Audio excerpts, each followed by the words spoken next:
시청자 여러분 안녕하십니까? BOA 뉴스투데이 시작합니다. 성김 미국 국무부 대북특별대표와 중국의 류 샤오밍 한반도 사무특별대표가 취임 후 처음으로 전화통화를 가졌습니다. 이 자리에서 류 샤오밍 대표는 비핵화와 미북 평화협정 동시 추진의 뜻을 전했다고 중국 외교부가 밝혔는데 국무부는 중국은 북한 정권에 분명한 영향력이 있다면서 중국의 역할을 강조했습니다. 첫 소식 김영교 기자가 보도합니다.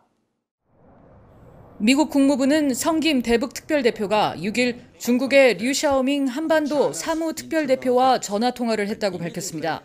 네드 프라이스 국무부 대변인은 두 대표의 통화를 확인하면서 토니 블링컨 국무장관이 중국의 양제츠 외교 담당 정치국원에게 대북정책 검토 내용을 설명하고 제안을 했었다면서 중국의 역할을 강조했습니다.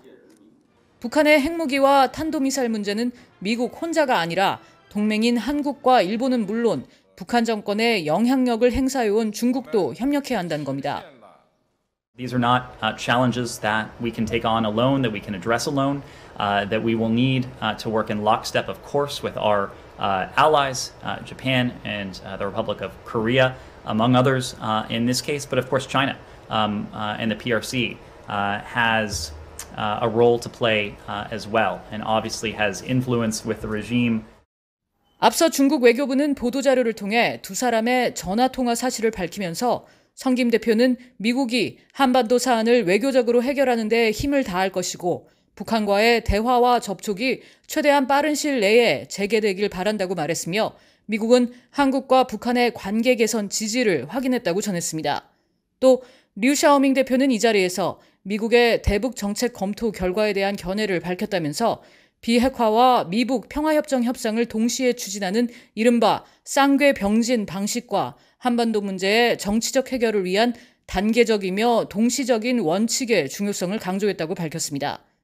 그러면서 류 대표는 미국이 북한의 정당하고 합리적인 관심 사안을 중시하고 한국과 북한 간 화해와 협력 노력을 지지할 것을 촉구했으며 두 사람은 서로 소통을 이어가기로 했다고 전했습니다.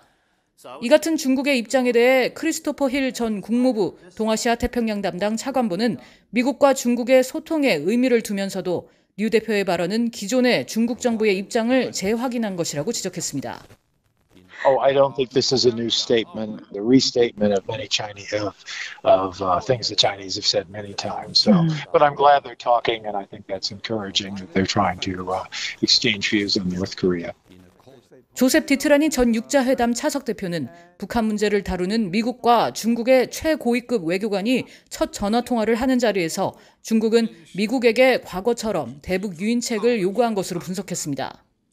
I think the U.S. has been proactive in reaching out to North Korea, saying we want to sit down and talk to you. Sung Kim said that in Seoul, I'll meet you anytime, anywhere. But I think this is what China, now with the Liu Xiaoming statement of the phone call, is saying, yeah, but you need to do more. The United States, you need to do even more to get North Korea to the table. 디트라니 전 차석 대표는 이어 미국과 중국은 서로 의견이 일치하지 않을 것이라면서 중국 외교부의 발표 내용을 보면 북한 문제를 바라보는 미국과 중국의 시각차가 여전하다는 것을 알 수 있다고 말했습니다. BOA 뉴스 김현경입니다. 조 바이든 미국 대통령과 시진핑 중국 국가주석이 머지않아 만날 기회가 있을 것이라고 커트 캠벨 백악관 NSC 국가안보회의 인도태평양 조정관이 밝혔습니다. 캠벨 조정관은 중국이 인도태평양 지역 기존 체계를 재편하려 한다며 이에 대한 대응은 도전적일 것이라고 말했습니다. 박형주 기자가 보도합니다. 커트 캠벨 미국 백악관 국가안보회의 인도태평양 조정관은 6일 워싱턴의 민간단체 아시아 소사이어티가 주최한 화상 간담회에서 조 바이든 대통령과 시진핑 중국 국가주석 간의 정상회담 가능성에 대한 질문을 받고 자신은 머지않아 두 정상이 관여할 것으로 예상한다고 밝혔습니다. President Xi Jinping and President Biden, when do you think they'll get together? G20 in Italy or any time earlier than that? I think both leaders will assess, and my expectation will be that we'll have some sort of engagement before too long. 캠벨 조정관은 또 중국이 국제 무대에서 주도적 역할을 행사하길 원한다면서 항행의 자유, 분쟁의 평화로운 해결 등과 같은 아시아의 기존 운영 체계를 자신들에게 우호적인 다른 방식으로 바꾸려고 매우 확고한 모습을 보이고 있다고 지적했습니다. 특히 중국이 특정 국가에 사용하는 매우 부정적인 경제 도구들에 대해 더욱 우려한다면서 중국의 이런 행태는 설득으로 다룰 수 없으며 행동으로 다뤄야 한다고 강조했습니다. 캠벨 조정관은 이어 대중국 전략에서 가장 중요한 요소는 우리가 기술과 교육, 효과적인 동맹연합을 모으는 데 있어 올바른 조치를 취했는지 분명히 하는 것이라며 대중국 전략 수립은 도전적이며 시간이 필요한 작업이 될 것이라고 밝혔습니다. The challenge ahead will be to come up with a strategy that presents China with both opportunities but also very clear challenges for taking steps that are antithetical to the maintenance of peace and stability. And that will be challenging. 캠벨 조정관은 그러면서 앞으로 미국과 중국은 평화롭게 공존할 수 있지만 이를 보장하기 위한 도전 과제는 2세대와 다음 세대에 엄청나게 어려운 일이 될 것이라고 강조했습니다.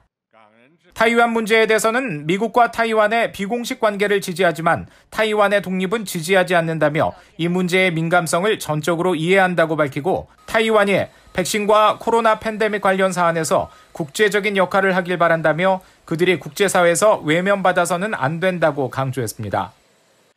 캠벨 조정관은 이어 올해 하반기 워싱턴에서 미국과 일본, 호주, 인도가 참여하는 영내 협의체 쿼드 정상회의가 열릴 것이라는 점도 밝혔습니다. VOA 뉴스 박형주입니다. 존 커비 국방부 대변인은 6일 정례 브리핑에서 최근 한국군이 잠수함 발사 탄도미사일 SLBM의 수중 발사 시험에 성공했다는 보도와 관련한 대북 시사점 등 미국의 입장을 묻는 질문에 미국은 동맹인 한국에 대한 방위 약속을 매우 진지하게 받아들이고 있다고 강조했습니다. 그러면서 미국 정부는 상호 운영성을 개선할 수 있는 방안과 함께 미한 동맹의 한반도 안보 수호를 위한 함대 투입 능력을 항상 모색하고 있다고 밝혔습니다. 커비 대변인은 또 중국의 타이완 침공을 가정한 영내 동맹국과의 협력 문제에 대한 논평 요청에 미국은 타이완이 자국을 스스로 방어할 수 있도록 돕는 데 전념하고 있다면서 로이드 오스틴 국방장관은 인도태평양 영내 통합 억지력을 추구해야 한다는 점을 지속적으로 강조해왔고 미국은 일본과 한국, 호주 등 영내 동맹, 파트너 국가들과 함께 긴밀히 협력하고 있다고 말했습니다. 한국 정부 산하 공공기관인 한국수출입은행이 북한에 제공한 차관을 상환해 줄 것을 수십 차례 요청했지만 북한이 전혀 응하지 않고 있는 것으로 알려졌습니다. 한국국회 제1야당 국민의힘 소속인 탈북민 출신의 지성호 의원이 5일 한국수출입은행으로부터 제출받은 자료에 따르면 수출입은행은 한국통일부로부터 남북협력기금 운용을 위탁받아 북한에 제공한 차관에 대해 지난해 1월부터 팩스 등을 통해 모두 66차례에 걸쳐 차관 상환을 촉구했지만 응답을 받지 못했다고 조선일보 등 한국 언론들이 전했습니다.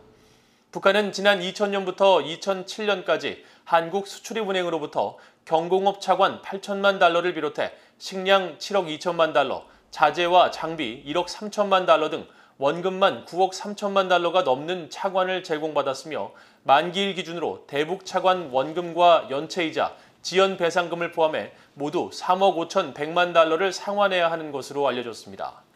이와 관련해 지성호 의원은 한국 정부는 한국 국민의 세금으로 제공한 대북 차관에 대해 북한에 제대로 된 상환 독촉도 하지 못하고 있다면서 주무부처인 한국통일부조차 상환 의지를 보이지 않고 있으며 그 누구도 책임지지 않고 있다고 지적했다고 한국 언론들이 보도했습니다. 국제사회는 김정은 북한 국무위원장 등 언론 자유 약탈자들이 정상적인 지도자로 대접받지 못하도록 계속 감시하면서 개선을 압박해야 한다고 국제언론감시기구가 밝혔습니다. 최근 김 위원장과 시진핑 중국 국가주석 등 37명의 언론자유 약탈자 명단을 발표한 국경 없는 기자회 세드릭 알비아니 동아시아 담당 국장은 6일 VOA와의 전화 인터뷰에서 김정은은 세계 최악의 정보 약탈자 가운데 한 명으로 자신의 권력 유지를 위해 주민들을 최대한 무지하게 만들고 있다며 자유롭고 독립적인 언론이 북한에는 없다고 비판했습니다. 이어 국제사회는 김정은의 압제 아래 북한 주민들을 홀로 내버려둬서는 안 된다고 지적하고 대북 정보 유입 활동을 강화해 주민들 스스로 자신들의 권리를 행사하고 체제 개방의 기회를 얻도록 지원해야 한다고 밝혔습니다. 알비아니 국장은 또 언론을 약탈하는 지도자들은 범죄자로 공개적 비난을 통해 국제사회에서 고립시키고 국제회의에 참석했을 때 불편하게 만들어야 한다며 국제기구들이 언론자유 약탈자 목록을 활용해 관련 범죄자들을 체포하고 국제법정에 세워 판결하는 등 대가를 치르도록 해야 한다고 밝혔습니다. 이상으로 VOA 뉴스투데이를 모두 마칩니다. 시청해주신 여러분 고맙습니다.